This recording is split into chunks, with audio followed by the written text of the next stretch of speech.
अगर आप एक यूएस सीएमए कैंडिडेट हो तो आपने कभी ना कभी ये ज़रूर सोचा होगा कि out of all the options for study material कौन सा ऑप्शन बेस्ट है, या फिर जो हम स्टडी मटेरियल यूज़ कर रहे हैं क्या वो बेस्ट है for US CMA exam preparation.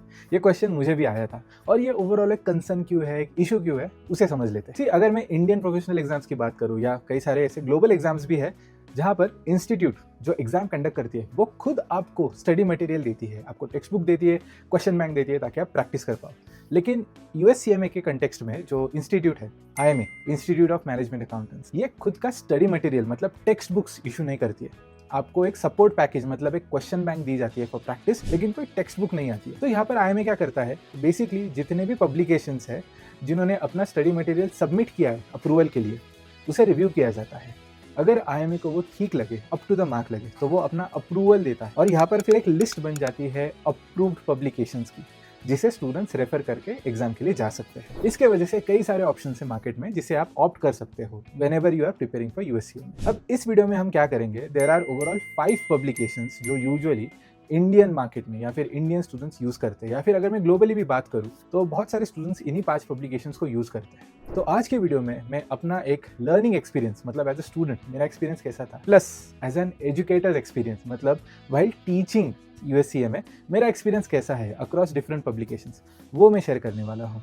And video start करने से पहले एक बहुत इंपॉर्टेंट डिस्क्लेमर, ये video in any capacity endorsed या एडवर्टाइज्ड या प्रमोशनल वीडियो नहीं है। यहाँ पर जो मैंने डेटा यूज़ किया है वो 2 बेसिस पे है। एक है अपना पर्सनल ओपिनियन, पर्सनल एक्सपीरियंस, और दूसरा है जब मैंने फिंस्टीट्यूट एजुकेशन स्टार्ट किया था तब मैंने एक सर्वे कंडक्ट किया था जहाँ पर मैंने सक्सेसफुल सीएमए कैंडिडेट्स को रीच आउट किया था और उनका ओपिनियन समझ लिया था अक्रॉस डिफरेंट पब्लिकेशंस। तो जो भी आउटकम आएगा वो उस सर्वे के बेसिस पर है या फिर मेरे पर्सनल ओपिनियन एक्सपीरियंस के बेसिस पे। With this let's get started.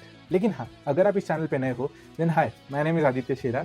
मैं फाउंडर एंड सीईओ हूँ फिंस्टीट्यूट एजुकेशन का, जहाँ पर मैं खुद यूएससीएमए पढ़ाता हूँ। एंड अलॉन्ग विद दैट मैं कई सारे प्रोफेशनल एग्जाम्स का भी ट्रेनिंग लेता हूँ, प्रोफेशनल कोर्सेज के लिए ट्रेन करता हूँ टू मेक श्योर हर एक फाइनेंस एंथुसियास्ट को राइट गाइडेंस मिले, मेंटरशिप मिले और प्लेसमेंट के लिए कोचिंग एंड असिस्टेंस मिले। तो अगर आप एक ऐसे कैंडिडेट हो जो अपना करियर बनाना चाहते हैं आइदर इन अकाउंटिंग और finance, don't forget to subscribe to this channel. चलिए शुरू करते हैं।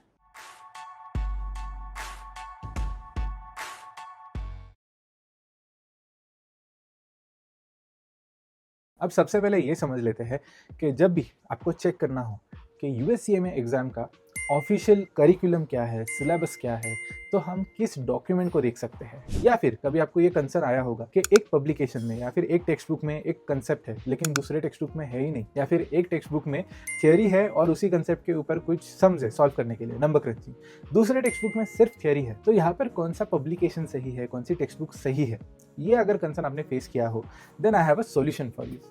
से जो भी करिकुलम डिज़ाइन होता है ना वो एक डॉक्यूमेंट के बेसिस पे डिज़ाइन होता है। इस डॉक्यूमेंट का नाम है LOS, IMS learning objective statement. ये डॉक्यूमेंट खुद IMA, institute of management accountant, issue करता है और इसी डॉक्यूमेंट को रेफर करते हुए ये जितने भी पब्लिकेशंस है ये अपना करिकुलम मतलब टेक्स्ट बुक को डिज़ाइन करते हैं। तो जब भी आप ये कंसर्न फेस करोगे, all you have to do is download the document, LOS को चेक करो, टेक्स्ट बुक को चेक करो। अगर लिखा है कि एक्सप्लेन, डिफाइन, तो थियरी इज इनफ, लेकिन लिखा होगा कि कैलकुलेट, तो इन दैट केस थियरी के साथ आपको सम्स भी सॉल्व करने आनी चाहिए। ये बेसिकली डॉक्यूमेंट बताता है कि जब एक कैंडिडेट एग्जाम में जाता है उससे क्या क्या एक्सपेक्टेड है in terms of knowledge, in terms of understanding. तो this is the ultimate document जिसे आप रेफर कर सकते हो। अगर आपके पास ये डॉक्यूमेंट नहीं है, डोंट वरी, मैंने इसकी लिंक डिस्क्रिप्शन में शेयर कर दी है, आप क्लिक करके डाउनलोड कर सकते हो। अब आते हैं नेक्स्ट पॉइंट पे, जो है मेरा खुद का एक्सपीरियंस एज अ स्टूडेंट जब मैं यूएससीएमए परस्यू कर रहा था। तो मैंने अपना यूएससीएमए ओवरऑल जर्नी स्टार्ट किया था समवेयर अराउंड 2018, जब मेरा जस्ट बीकॉम खत्म हुआ था एंड मैंने फिर सीएमए स्टार्ट कर दिया। तब मैंने सेल्फ स्टडी के लिए ऑप्ट किया था। तो मेरे साथ कुछ दोस्त थे जिन्होंने यूएससीएमए कंप्लीट किया था, तो मैंने उनसे पूछा कि आपने कौन सा पब्लिकेशन यूज़ किया है। तो फीडबैक में मुझे जो पहला पब्लिकेशन पता चला वो था हॉक इंटरनेशनल। तो मैंने कहा अपने दोस्त को कि यार तुम्हारी एग्जाम हो गई है, तुम्हारा सेकेंड हैंड मटेरियल मुझे दे दो, मैं पढ़ लूँगा उससे। तो मैंने उससे वो सेकेंड हैंड मटेरियल ले लिया। ही वॉज काइंड इनफ कि मुझे फ्री में ही वो मटेरियल दे दिया और मैंने उससे पढ़ाई स्टार्ट कर दी और दोनों अपने एग्जाम्स सक्सेसफुली पास किए। तो यहाँ पर क्या हुआ कि जब मैं यूएससीएमए के लिए पढ़ रहा था, एट टाइम मुझे ये भी लगा कि यार ऑफिस वर्कलोड काफ़ी ज़्यादा है, क्योंकि मैंने बीकॉम के बाद अपना जॉब स्टार्ट कर दिया था। तो वर्कलोड की वजह से ना थोड़ा टाइम मैनेजमेंट और बाकी के कुछ इश्यूज हो रहे थे। उसके वजह से मैंने एक क्लास था पुणे में, काफ़ी फेमस था उस टाइम, तो उसके कुछ डेमो लेक्चर्स किए थे। मैं एक्चुअल क्लास में चला गया था, लेकिन मेरा एक्सपीरियंस बहुत ख़राब था। वहाँ पर एक दूसरा पब्लिकेशन यूज़ कर रहे थे, वो भी मुझे पसंद नहीं आया। तो आई ऑप्टेड आउट कि मैं क्लास ज्वाइन नहीं करूँगा, I continue with self study. लेकिन वहाँ पर एक बढ़िया ऑब्जर्वेशन देखने के लिए मिला। मैंने जब स्टूडेंट से बात की, एवरीवन सेड दैट हमारे पास एक पब्लिकेशन है, लेकिन हम प्लस एक दूसरा पब्लिकेशन भी रेफर कर रहे हैं। तो यहाँ पर मुझे पता चला कि स्टूडेंट्स मल्टीपल पब्लिकेशंस को भी रेफर कर सकते हैं। तो ड्यूरिंग माई प्रिपरेशन मैंने एक चीज़ की, मैंने अलग अलग टेक्स्ट बुक्स को रिव्यू करा और अलग अलग क्वेश्चन बैंक को रिव्यू करा। मैंने अपने एक्सपीरियंस में ये देखा कि हॉक का जो टेक्स्ट बुक था वो इन terms of depth, in terms of explanation, अगर मैं एक वे में कहूँ कि कॉम्प्रिहेंसिवनेस, अगर मैं कहूँ कि कंप्लीट कंसेप्ट है start to end with every connected dot explain, अगर ऐसे मैं देखूँ तो आउट ऑफ ऑल पब्लिकेशंस जितने भी मैंने रिव्यू किए थे, मुझे हॉग इंटरनेशनल सबसे ज़्यादा पसंद आया। तो इनिशियल टाइम से मेरा वो थोड़ा एक बायस रहा है, एक इंक्लिनेशन रहा है कि चलो Hock really works for me, और वो रिजल्ट में दिख भी गया कि when I went for my exams मैं सक्सेसफुली पास हो गया था। लेकिन in terms of question bank मुझे लगा कि यार मैंने एक बार तो क्वेश्चन बैंक पूरी सॉल्व कर ली है, तो इसके बाद जब मैं second time third time solve कर रहा हूँ, सेकंड टाइम तो मैंने चलो थोड़ा सीख लिया, जो गलतियाँ थी वो मैंने फिक्स कर दी, लेकिन थर्ड टाइम एक मेमोरी इन्फ्लुएंस आ जाता है। मेमोरी इन्फ्लुएंस मतलब ये मैंने 2 बार सॉल्व कर दिया है, अब थर्ड टाइम मुझे वो आंसर ही याद हो गया है या फिर वो मेथड ही याद हो गई है। तो यहाँ पर मैंने क्या किया, around 1 month before my exam मैंने 10-15 दिन के लिए सपोर्ट पैकेज, एक अलग डॉक्यूमेंट आता है IMA से, वहाँ पे कुछ एडिशनल क्वेश्चन होते हैं, वो मैंने प्रैक्टिस के लिए यूज़ किया। प्लस मेरे और कुछ दोस्तों ने मेरे साथ क्वेश्चन बैंक शेयर की थी, उससे भी मैंने प्रैक्टिस की थी। सो ओवरऑल मेरी खुद की अगर स्ट्रैटेजी की, एकदम ब्रूटली ऑनेस्ट बता रहा हूँ, अगर मैं खुद की स्ट्रैटेजी बताऊँ तो मैंने text book wise Hock international को यूज़ किया था, लेकिन क्वेश्चन बैंक वाइज मैंने मल्टीपल पब्लिकेशंस को यूज़ किया था। Now is it really necessary कि आपको मल्टीपल पब्लिकेशंस यूज़ करने चाहिए या नहीं? तो यहाँ पर मैं आपको सिंपल आंसर देता हूँ based on my experience as an educator now, as a teacher. See मैंने देखा है कि कुछ स्टूडेंट्स हैं जो सिर्फ ओवरऑल एक पब्लिकेशंस करके पास हो जाते हैं, और यहाँ पर मैं उन कैंडिडेट्स की बात करूँगा जो सीखते वक्त ना कंसेप्ट पे ज़्यादा फोकस करते हैं rather than method, rather than formula. अगर आप कंसेप्ट पे फोकस करोगे then believe me, 1 good publication is enough. लेकिन अगर आप एक ऐसे कैंडिडेट हो जिसे वो आंसर मेमोराइज हो जाता है, जिसे वो मेथड मेमोराइज हो जाती है, और जहाँ पर आप थोड़े स्केप्टिकल हो कि यार मेरा कंसेप्ट शायद उतना स्ट्रांग नहीं है, I want to test myself further, so in that case only मैं आपको सजेस्ट करूंगा कि आप मल्टीपल पब्लिकेशंस के क्वेश्चन बैंक रेफर कर सकते हो। यहाँ पर मैं और एक पॉइंट ऐड करूंगा, अगर बहुत कम टाइम बचा है एग्जाम के लिए, मतलब आखिर के 10 दिन 15 दिन बचे हैं, then please do not pick any new publication. इसमें क्या हो सकता है कि आपने एक पब्लिकेशन पे प्रैक्टिस की है, आपकी एक्यूरेसी बढ़ गई है, लेट्स से 70 से 80 से 90 तक चली गई है, लेकिन अगर आप लास्ट 10-15 डेज में पब्लिकेशन स्विच करते हो, अचानक से नए क्वेश्चन है, और वहाँ पर शायद आपकी एक्यूरेसी डाउन हो सकती है क्योंकि अलग टाइप के क्वेश्चन हो सकते हैं, फॉर द फर्स्ट टाइम आप सॉल्व कर रहे हो, तो ये आपके कॉन्फिडेंस को शेक कर सकता है। तो आइडियली फॉर एनी एग्जाम आखिर के 10-15 दिन में कुछ भी नया मटेरियल रेफर नहीं करना चाहिए। अगर आपने ओवरऑल टाइम के लिए एक पब्लिकेशन को रेफर किया है, stick to that, you can pass. There are candidates जिन्होंने सिर्फ एक पब्लिकेशन को रेफर करके पास हुए हैं सक्सेसफुली।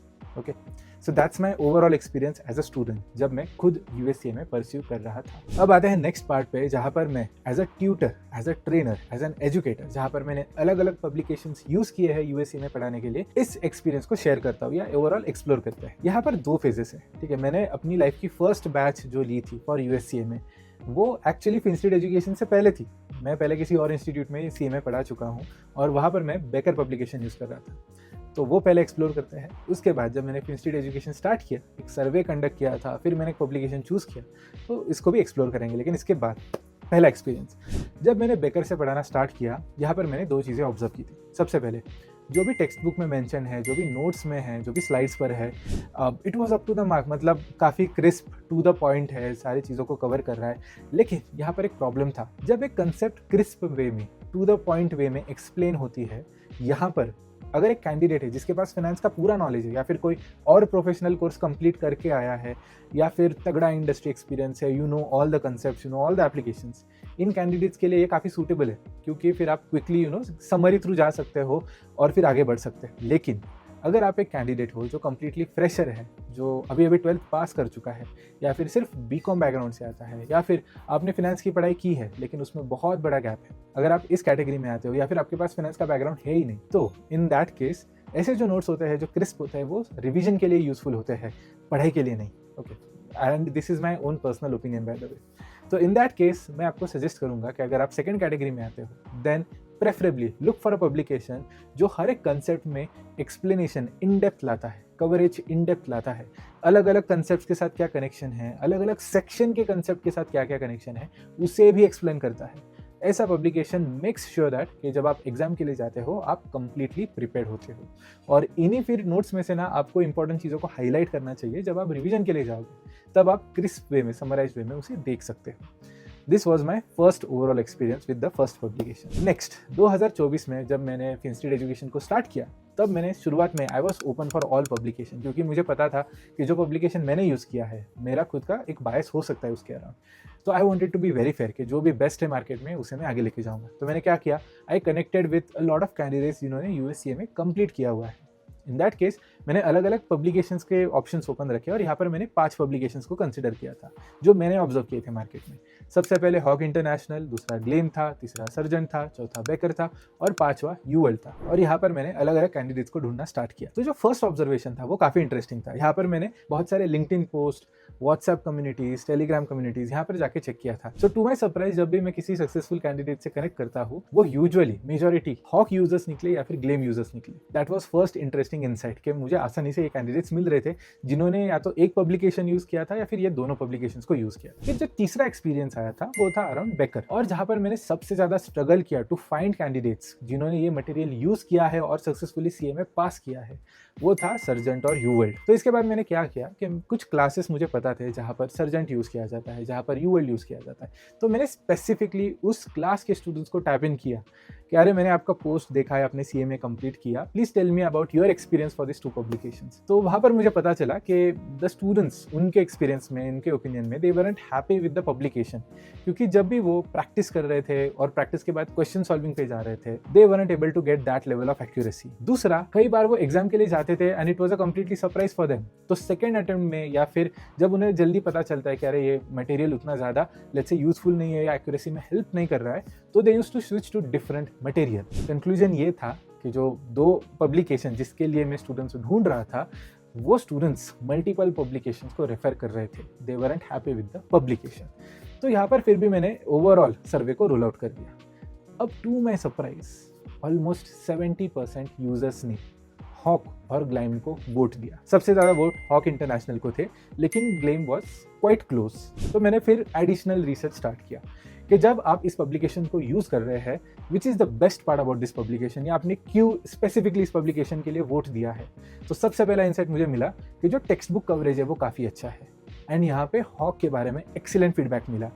और यहाँ पर सरप्राइजिंगली मुझे लगा शायद ग्लेम भी उसी लेवल पे होगा, लेकिन टेक्स्ट बुक वाइज ग्लेम का उतना बढ़िया रिव्यू नहीं मिला जितना हॉक का मिला था। I said okay excellent.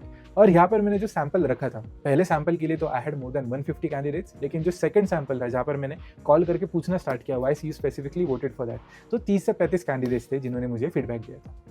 फिर दूसरा जो मैंने क्वेश्चन पूछा वो था कि in terms of question bank what really help. तो यहाँ पर बहुत सारे कैंडिडेट्स ने बोला कि Hock and Gleim were at par, लेकिन कुछ कैंडिडेट्स ने बोला कि ग्लेम में ज़्यादा क्वेश्चन है, ग्लेम की वैरायटी थोड़ी ज़्यादा है, so in terms of practice Glenn really help them. तो यहाँ पर मेरे लिए तो 2 clear in terms of let's say choice, अगर मैं एक कैंडिडेट होता तो मैं डेफिनेटली इन 2 पब्लिकेशन में से ही किसी को चूज करता। उसमें भी मेरा इंक्लिनेशन थोड़ा बिकॉज ऑफ टेक्स्ट बुक, कि text book is the first step right. यहाँ पे आप कंसेप्ट सीखते हो, कंसेप्ट सीखोगे तभी जाके आप एग्जाम दे पाओगे या फिर एक्यूरेसी बढ़ा पाओगे। तो मेरा इनिशियल इंक्लिनेशन, खुद का एक्सपीरियंस भी था तो टूवर्ड्स हॉक था, तो वही किया मैंने। फिर जैसे मुझे ये इनसाइट्स मिले, मैंने हॉक को कनेक्ट किया and I got into a tie up with them कि मुझे आपका मटेरियल यूज़ करना है। Now to my surprise when I opted for Hock, मुझे ये पता चला कि जब आपके एजुकेटर के पास हॉक इंटरनेशनल का सब्सक्रिप्शन या ओवरऑल एक्सेस होता है, मैं स्टूडेंट्स का एक्चुअली परफॉर्मेंस ट्रैक कर सकता हूँ, एनालिटिक्स रन कर सकता हूँ। I was really happy as an educator, इस एक्सपीरियंस को मैं एज एन एजुकेटर बता रहा हूँ। तो आपने कितने बजे पढ़ाई की, आपकी एक्यूरेसी क्या है, सेक्शन वाइज, चैप्टर वाइज, वो इनसाइट्स मुझे मिलते हैं। सो आई वॉज ओवरऑल हैप्पी। लेकिन यहाँ पर जब भी मुझे कैंडिडेट पूछते हैं कि सर ऑनेस्टली बताओ कौन सा पब्लिकेशन बेस्ट है, तो मेरा ओपिनियन यही रहता है कि in terms of textbook जो सर्वे कहता है, Hawk is one of the best, and in terms of question bank दोनों Hawk international and Glenn are really good, any publication would do. अब आते हैं नेक्स्ट स्टेप पे, जहाँ पर मैंने पुश किया बेकर के बारे में, यूवर्ल्ड के बारे में, सर्जन के बारे में। तो कंपैरेटिवली इन 3 सेक्शंस में बेकर वॉज, या फिर ओवरऑल सर्वे में बेकर 3rd रैंक पे था, और उसके बाद सर्जेंट और यूवर्ल्ड, जैसे मैंने कहा था, कैंडिडेट्स ही बहुत कम थे, विच वॉज कंसर्निंग इटसेल्फ। लेकिन उसके बाद जो भी सर्वे मुझे या इंसाइट्स जो मुझे मिले थे वो अराउंड मल्टीपल पब्लिकेशन यूजर्स के थे। So on basis of this I hope आपको इनफ इंसाइट्स मिल गए होंगे। लेकिन यहाँ पर मैं और एक पॉइंट ऐड करना चाहता हूँ। See in terms of study material, in terms of publication, ये थोड़ा ना एक सब्जेक्टिव कंसर्न हो जाता है। जैसे मेरा एक स्पेसिफिक बैकग्राउंड था फिनेंस का, तो मेरे लिए एक पब्लिकेशन सूटेबल था। टू बी ऑनेस्ट, जब मैं पढ़ रहा था मेरे पास अच्छा फिनेंस का बैकग्राउंड था, लेकिन अकाउंटिंग का उतना इन डेप्थ नॉलेज नहीं था। तो through CMA I really enjoyed part 1 text book, लेकिन पार्ट 2 में लगा कि यार बहुत ही ज़्यादा एक्सप्लेनेशन हो रहा है, हॉक में थोड़ा रिपीटेटिव हो रहा है, but I was fine with it. It is always better to learn extra than to risk learning less और कॉम्प्रोमाइज्ड वे में। So I was okay with that. लेकिन अगर आप एक कैंडिडेट हो जिसे एक थोड़ा अलग अप्रोच चाहिए, so you can always consider कि आप अलग अलग स्टडी मटेरियल को स्कैन कर सकते हो, डेमो देख सकते हो, अलग कैंडिडेट्स के साथ कनेक्ट कर सकते हो, एंड फिर अपना कॉल ले सकते हो। अगेन टू मेंशन, ये जो भी ओपिनियंस होते हैं वो सब्जेक्टिव होते हैं। किसी को एप्पल पसंद है, किसी को मैंगो पसंद है, किसी को चीकू पसंद है, तो उसे मैंगो पसंद है तो मैंगो ही सबसे बेस्ट है, ऐसे नहीं हो। तो जब भी आप चूज़ करोगे based on multiple reviews, feedbacks, खुद का एक इंसाइट लेके ही चूज़ करना। And to note, one important note by the way, सारे publications by the way same नहीं होते। कुछ पब्लिकेशन से जहाँ पर मैं देखता हूँ कि सच में बहुत ज़्यादा एफर्ट लिया है, क्वेश्चन की क्वालिटी, केस स्टडी की क्वालिटी काफ़ी टॉप नॉच होती है, तो स्टूडेंट्स वो अच्छे से सीख पाते हैं। जब भी मैं अपना MOU साइन कर रहा था विद हॉक इंटरनेशनल, तब वो मुझे एक थोड़ा सेंस आ गया था कि Brian and Srividya who leads Hock in India, उनको पता है कि ये पब्लिकेशन स्टूडेंट फेवरेट है and they are proud about it, and I am also kind of proud about it, क्योंकि मैं भी एक हॉक यूज़र रहा हूँ। तो वो एक हर पब्लिकेशन का एक अलग टच होता है कि जितना एफर्ट उस पब्लिकेशन ने लिया है वो उस स्टडी मटेरियल में रिफ्लेक्ट होता है। But at the end of the day ये जितने भी पब्लिकेशन है जो IMA अप्रूव्ड होते हैं, they are still on the table. तो आप हर एक पब्लिकेशन को जरूर कंसिडर कर सकते। With that we come to end of today's video. अगर आपको लग रहा है कि कुछ यूजफुल इन्फॉर्मेशन मिली है, then do press the thumbs up button. Thank you for watching the video. Don't forget to subscribe for amazing finance related content as usual. I will see you in the next one. Bye.